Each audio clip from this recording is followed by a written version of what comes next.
vores festdag, hvor vi indviger det nye værksted. Vi har fået perfekt vejr til det, efter det har regnet. Hele formiddagen, så er det nu sol. Og vi har jo tænkt os at lave vores egen lille udgave af det, som er så op i tiden lige nu med at lave industriparker. Her laver vi vores egen lille bitte industripark herude i Klitten, som vi jo har fået lov til af velvillige myndigheder, fordi at det har med erhvervet her på kysten at gøre. Og det har med at udvikle vores servicevirksomhed for fiskeri og for mange andre ting. Det er jo kun blevet til, fordi at der er nogen, der har bidraget til det, og dem vil jeg lige nævne. Og det er jo det, der i dag hedder den filantropiske forening Realdania. De har været rigtig villige til at dels at rådgive os om, hvordan det skulle se ud, så det ikke så alt for voldsomt ud, for det er jo altså næsten en fordobling af vores grundareal.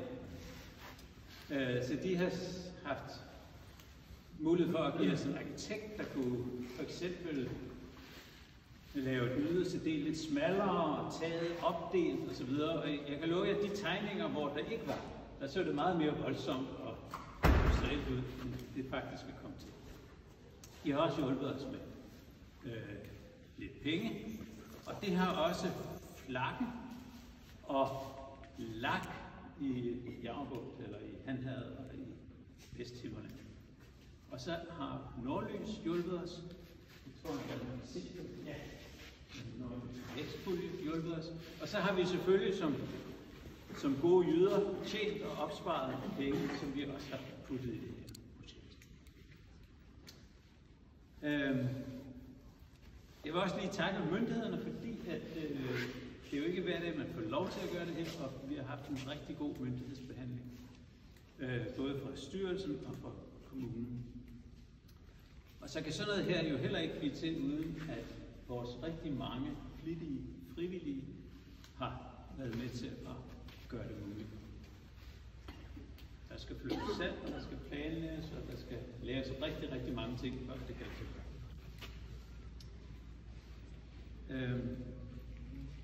Jeg vil nævne en enkelt ting, som vi får ud af at få den mere plads her. Og det er, at vi har brug for at få nogle store opskårne egekævler hjem, og de skal være krumvokset på forskellige vis, så de passer til de både, vi skal bygge. Og når de er skåret op i planker, så skal man ind og finde den planke, der passer til lige præcis det spand, som man skal have ned og lægge et bestemt sted. Og det kræver, at man kan bladre i egekævlerne. Se, der ligger nogle af dem der. Men det ligger jo ikke, nytter ikke noget, at de ligger sådan, når man skal finde den, der er fasongroet til det stykke, man skal lave. Så de skal spredes ud på gulvet. Og det er det, vi hidtil har måttet gøre, inden samtidig med, at vi bygger på et skib. Og så er der altså ikke rigtig plads. Så det er bare en enkelt af de mange ting, som vi får ud af at få den her plads. Det er at kunne bladre i plankerne, så vi kan bygge skibe med fasongroet egetræ. Jeg vil ikke sige mere, men lige give ordet først til René, vores mester, og Axel, en af vores svende.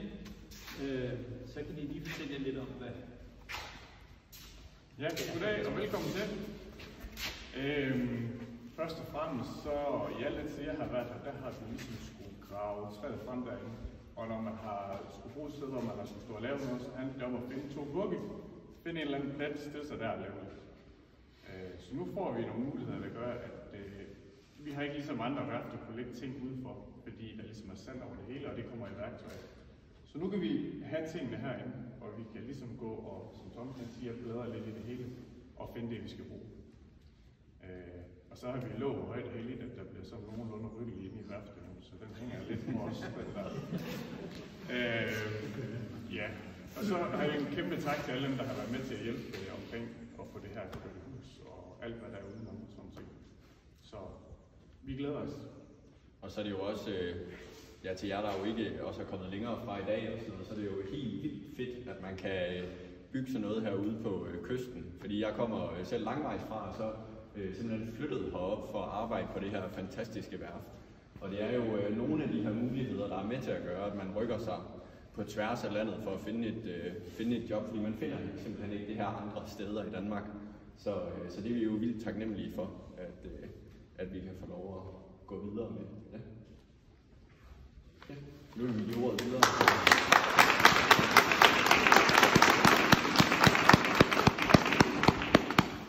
Og så er det dig, Helle. Det er det så. Tak for det. Det står også lige her.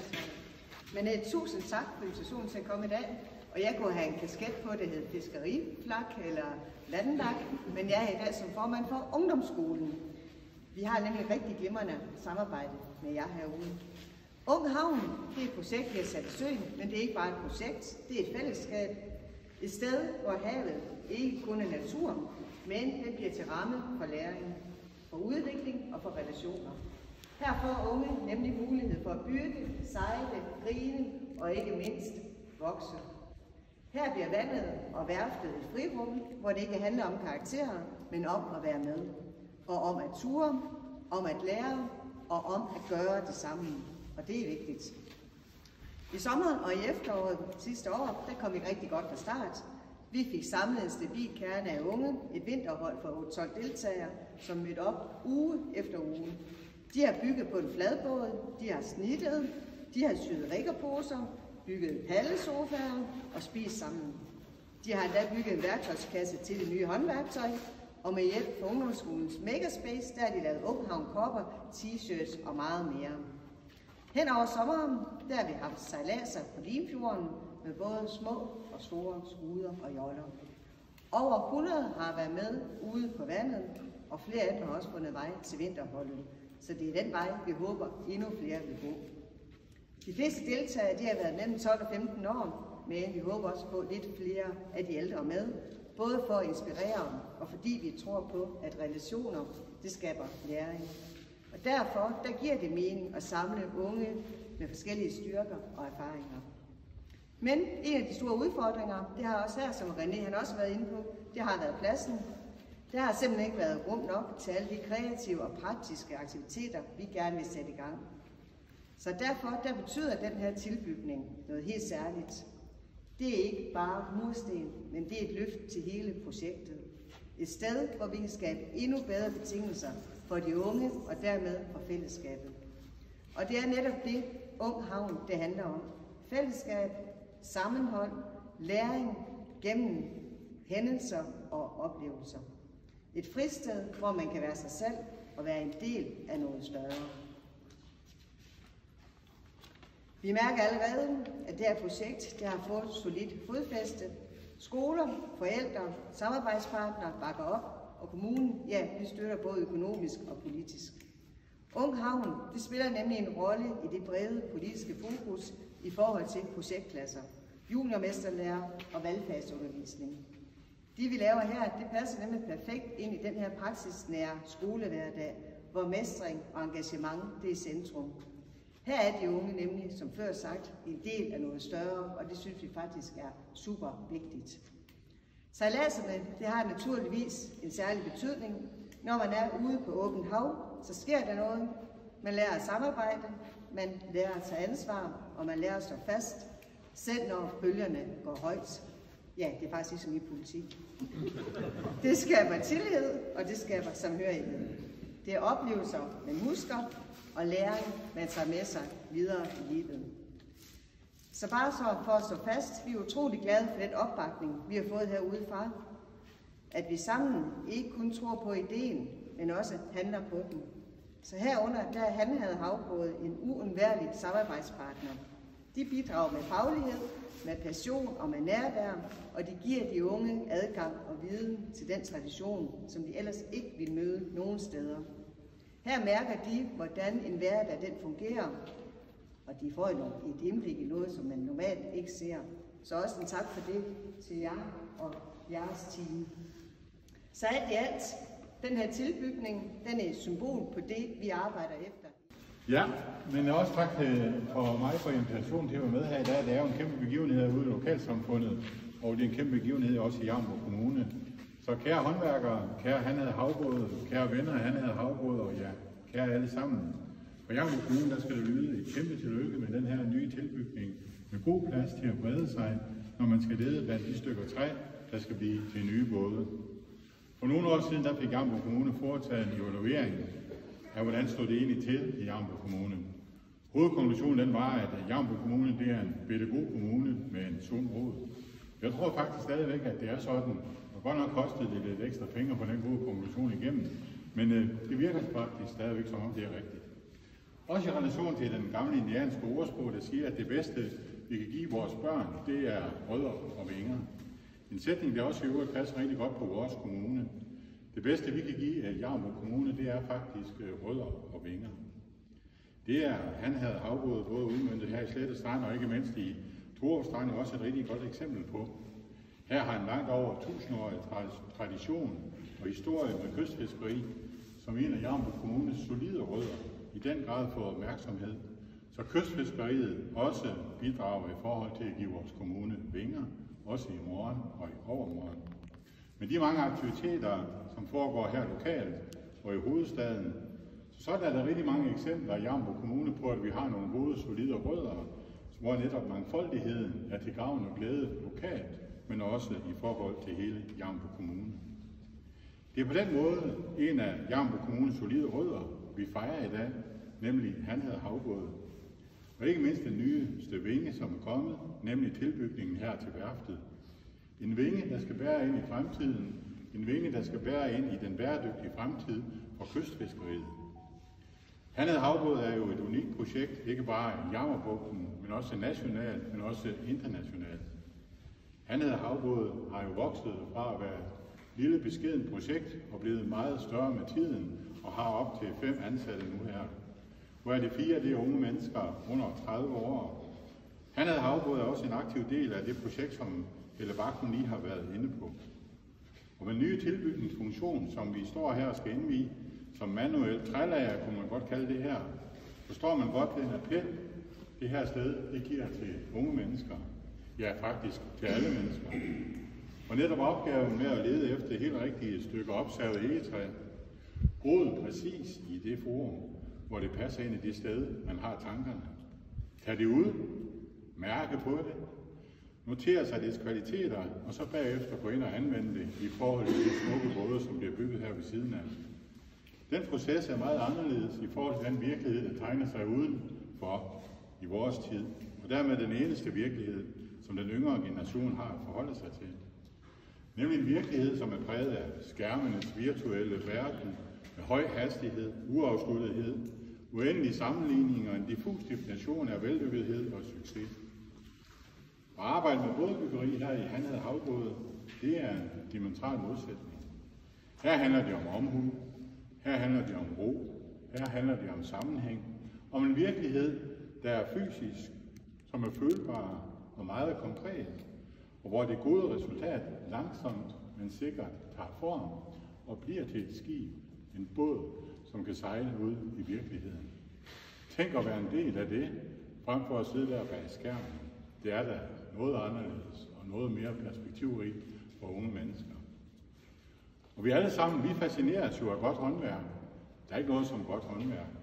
Vi fascineres også af det barske arbejdsliv på havet. Vi nyder at betragte de forskellige arbejdsgrene, som er tilknyttet netop bæredygtig fiskeri, som vi er så stolte af her på vores egen.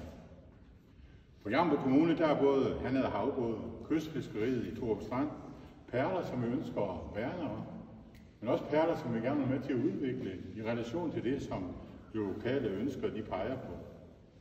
Fordi Hanherred Havbåd og kystfiskeriet ved Torup Strand, det er med til at forme en yderst attraktiv destination, uanset om det er for bosætning eller det er i forhold til vores gæster. Og det er steder, som sætter Jammerbugt Kommune på det nationale og det internationale landkort med kvalitet, også i forhold til kulturarv. I Hanherred Havbåd er I således lykkes med at skabe et sted, som giver mening på rigtig mange planer og rigtig mange niveauer. Her skaber man arbejdspladser. Her rummes sårbare unge. Her inviteres gæster indenfor. Her arbejdes for en bæredygtig udnyttelse af havets ressourcer, og her holdes bådebyggeri som håndværk ved lige.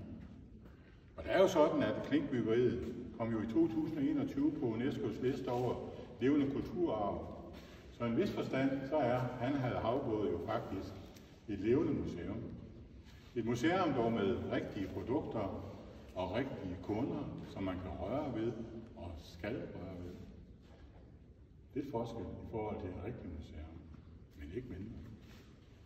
Det er godt gået af et projekt, som lader ud med et ønske om at renovere ældre både og give mulighed for, at folk kunne tage en sejltur ind imellem i ny og næ. De har udviklet sig, det er jo står vel her. Det kan I være stolte af. Det er jo helt vildt, som I har været med til at skabe den her løsning og været med i den her proces. Fra vores kommunes side, der glæder vi os over, at Han havde havbåde, som i alle årene har bakket op om og støttet. Desuden også har været god til det, som også Thomas var inde på, også at finde medfinansiering fra andre fonder og puljer, fordi de også har accept og respekt for den indsats, som I yder her. Det er jo nemlig helt fantastisk, at det er blevet støttet af så mange fonde, helt fra starten og så til nu, hvor folk stadigvæk tror på det her projekt. Det er levedygtigt og med til at markere en unik plet i Jammerbugten, en unik plet i Danmark. Så jeg er sikker på, at mange kommer til at sætte stor pris på det udvidede træduftende lager. Og når I får lov til at komme ind, så kan I mærke duften, men det var lidt endnu. Så jeg tænker, I kommer til at holde af det, og mange kommer til at holde af det. Og for eksempel elever fra folkeskolen og gymnasier og FGU og ungdomsskolen, som Helle var inde på, at de kommer til at holde af stedet her, fordi det er en nødvendig ting i forhold til stadigvæk udvikling på stedet. Så tak til alle jer, som hver dag er med til at holde Han havde havbåde flyde, og det flyder den rigtige retning. Det er afgørende. Man skal ikke bare flyde med vinden, man skal sørge for, at man flyder den rigtige retning, og det gør I. Tak til jer, der holder gang i kystfiskeriet. Det betyder meget for vores område. Og endnu en gang et kæmpe tillykke med tilbygningen af værftet. Tillykke til os alle sammen. Tak for ordet.